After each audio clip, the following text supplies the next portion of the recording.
சேலை கட்டும் பெண்ணுக்கு ஒரு வாசம் உண்டு, கண்டதுண்டா?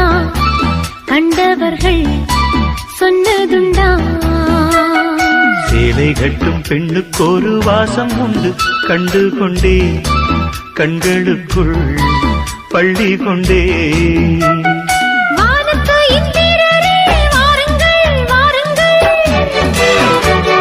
பெண்ணுக்குள் என்ன இன்பம் கூறுங்கள் கூறுங்கள்.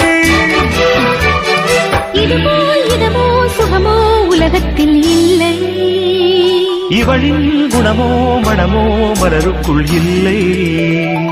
சேலை கட்டும் பெண்ணுக்கு ஒரு வாசம் உண்டு,